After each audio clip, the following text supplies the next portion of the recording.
안녕하세요. 크라이플 처치 존 목사입니다. 오늘 함께 나눌 말씀은 신명기 14장 1절에서 21절까지 말씀입니다. 이스라엘이 그 하나님의 성민이라는 것, 거룩한 백성이라는 것을 말씀은 강조하고 있습니다. 사실 우리의 이 존재 이유와 존재 방식은 그 정체성에 따라서 결정이 됩니다.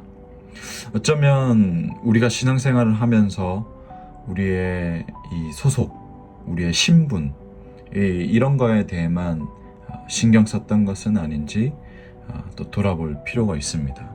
왜냐하면 그 소속과 그 신분, 그러니까 그 정체성에 맞는 삶이 반드시 요구되고 필요하기 때문입니다. 신명기 말씀은 계속해서 그 부분을 건드리고 있어요. 사실 우리가 이 말씀에 있어서 충돌이 되고 또 어렵고 또 불편한 또 감정들이 떠오른다면 우리는 이 날것의 말씀과 계속해서 충돌되고 씨름하고 있다라는 긍정적인 신호입니다. 사실 찬양도 그렇습니다. 우리 요즘에 CCM 찬양들, 예배들, 메시지들 이런 것들 보면 우리 정체성에 대해서, 소속과 신분에 대해서만 건드리지 그에 맞는 삶의 모습에 대해서 건드리는 부분들은 사실 많이 없습니다. 그런데 우리가 이 시대에 다뤄줘야 될 이 부분들이 있다면 이 정체성에 맞는, 소속과 신분에 맞는 삶이라는 거죠. 그래서 오늘 말씀도 너희는 하나님의 성민이라, 하나님의 거룩한 백성들이라, 즉 구별되도록 부름받은 백성이라는 것을 잊지 말라라고 말을 하고 있습니다.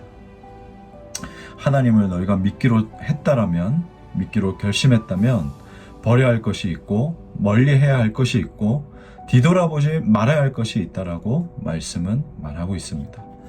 14장 이 14장에는 몇 가지를 아주 디테일하게 생활적인 부분에서 해야 할 것과 하지 말아야 될 것에 대해서 말을 하고 있는데, 14장 첫 부분을 보면 이 죽은 사람을 애도하는 것에 대해서 말하고 있습니다.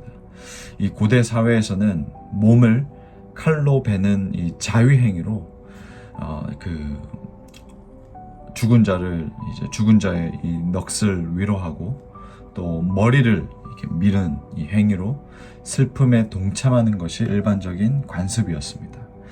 그런데 이 죽은 자를 위해서 몸을 자해하고 머리를 미는 이 행위는 단순한 애도 행위를 넘어서서 죽은 자를 숭배하는 어떤 의식과 관련이 있었습니다. 그렇기 때문에 이 이스라엘 백성은 이방인들이 행하는 그 방식대로 죽은 자를 애도하는 행위를 해서는 안 된다라고 말씀은 말하고 있습니다. 해마다 우리 한국에도 명절이 돌아오죠. 곧 우리도 이제 추석 명절을 맞이하게 되는데, 한국에도 이 장례와 제사에 대한 충돌이 있습니다. 제가 자라나던 학창 시절에도 교회 형 누나들 중에 홀로 이 신앙생활을 해서 명절 때마다, 그리고 제사가 있을 때마다 이러한 어려움을 이야기했던 기억이 납니다. 어느새부터 우리 한국교회에 절은 하지 말되 전도 차원에서 누가 되지 않도록 더 적극적으로 나머지 것들을 하도록 권하는 말들이 덕과 예절 행위로 여겨지는 것 같습니다.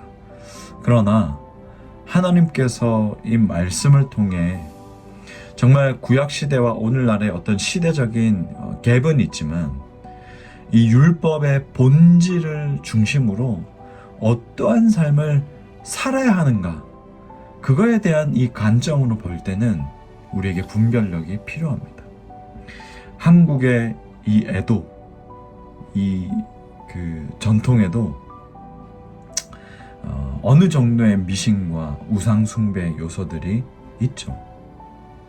어제도 나눈 이야기지만 꼭 이방신들의 우상 숭배 차원이 아니라도 쉽게 거절할 수 없는 이 세상의 흐름에 편승한 행위들이 우리에게 계속해서 다가옵니다. 노크를 해요. 사실 인간적인 마음과 관점으로 봤을 때는 껄끄럽거나 부딪히는 상황을 만들고 싶지 않은 그런 마음도 있겠으나 사실 이 부분은 교회가 가볍게 여겨서는 안 되는 부분입니다. 그냥 그런 차원에서 덕과 예절 행위로 말해서도 안 되는 부분이죠. 그리고 가장 중요한 것은 말씀에서 하나님은 금하셨다는 것을 기억해야 합니다. 그 당시나 구약시대 때나 오늘날 때나 어쨌든 이 세상의 흐름들, 이 흐름이 말하고 있는 부분들, 요소들에 대해서 하나님의 말씀들, 하나님께서 말씀하시고자 하는 그 본질과 충돌되는 부분들은 금하시고 계시다라는 거 우리가 꼭 기억해야 합니다. 신명기 14장에 또 그 다음에 보면 음식 정결법을 다루고 있습니다. 이 음식도 누군가는 신약시대 이후에 폐기되었기 때문에 먹고 마시는 것에 있어서 자유가 생겼다라고 주장하고 또 누군가는 여전히 지켜야 한다라고 말을 합니다. 자, 오늘날 우리가 이 시대를 살아가면서 생각해야 할 것은 왜 하나님께서 음식을 구별해서 먹으라고 하셨을까입니다. 구약시대뿐만이 아니고 오늘날에도 하나님께서는 이 먹는 것에 있어서 구별해서 먹으라고 말씀하실까? 우리는 이것을 생각해 봐야 되는 거죠. 하나님께서는 이스라엘 백성들이 이방 백성들과 다르기를 원하셨습니다. 그래서 아무 것이나 구별 없이 먹는 이방인과 달리 하나님의 백성은 구별되도록 먹어야 할 것과 먹지 말아야 할 것의 기준을 제시하신 것입니다. 오늘날에는 사실 먹을 수 있는 것과 먹지 못하는 것에 대한 기준은 없지요. 그런데 우리 몸에 들어오는 이 음식은 우리의 생각보다 큰 영향을 우리에게 준다는 것을 생각해 볼 때 우리는 무엇을 어떻게 먹고 살아갈 것인가에 대한 신앙적인 숙고는 필요해 보입니다. 예를 들어서 요즘 풍토는 오늘 내가 먹고 마시자라는 경향이 강하죠. 뭐 나중이고 뭐고 미래고 없이 노세 젊어서 노세. 예, 이거 제가 10대 때 유행했던 어떤 그 말 중에 하나입니다. 노세 젊어서 노세. 그냥 막 오늘 내가 막 탁탁 돈 내가지고 막 오마카세 먹고 뭐 호캉스 가서 먹고 내 먹는 거 자랑하고 이런 사실 경향, 이런 요즘 유행들이 강합니다. 또 우리 몸의 건강을 해치는 식습관들, 이 음식들이 참 많죠. 사실 결핍보다는 과잉으로 인해서 몸이 고장나는 경우들이 있습니다. 어쨌든 오늘날 음식에 대한 정결법을 하나님께서 우리에게 말씀하신다고 한다면 식탁 교제에 대한 말씀이나 쾌락과 탐심에서 출발하는 과도한 미식 추구라든지 우리 몸이 성전이라고 했는데 이 성전의 기능을 다하지 못하도록, 즉 하나님을 예배하는 자로서 하나님의 복음을 전하는 전도자로서 영과 육이 건강하여서 이 사명을 감당하는 삶이 온전히 작동되지 못하도록 이 성전을 해치는 식습관이라든지 아마 이러한 것들을 말씀하셨을 겁니다. 사실 이 순간에 제 눈이 이렇게 탁 마주쳤는데 제 책상 앞에 놓여져 있는 이 펩시 캔들이 찔리긴 합니다. 가끔씩 저희 어머니께서 가족 단톡방에 그 제로 콜라, 제로 음료들이 얼마나 나쁜 것인가에 대해서 주기적으로 링크들을 유튜브 영상들을 보내주시긴 합니다. 예. 근데 실제로요, 하나님께서 말씀에서, 오늘 말씀에도 먹지 말라고 했던 이 음식은 당시 이스라엘 사람들이나 이 고대 사람들이 먹기에는 가장 더러운 짐승들이었고, 또 즉 그 말은 뭐냐면 먹으면 해로운 균과 바이러스로 인해서 병에 걸리거나 단명하게 되는 음식들이기도 했습니다.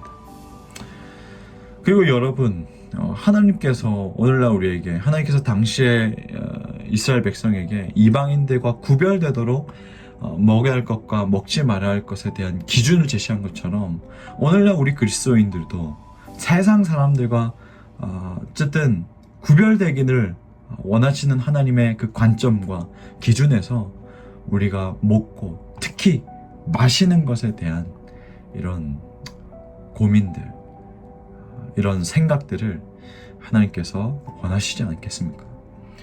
신명기 이 말씀처럼 구약 율법의 말씀 그 자체가 오늘날 우리에게 100% 적용하기에는 어려움과 한계성도 있는 것은 사실이지만, 우리가 고민해야 될 부분은 이 율법의 말씀이, 이 율법의 본질이 말하는 것이 무엇인가? 하나님은 먹어라, 먹지 말라, 이것을 넘어서서 이 본질을 어떻게 우리가 적용해서 삶을 살아야 하는가 하는 이 말씀 앞에 씨름하는, 오늘도 우리가 고군분투하고 씨름하고 고민하는 우리의 삶을 하나님께서는 다 보고 계시고 알고 계시고 받으신다라는 사실입니다.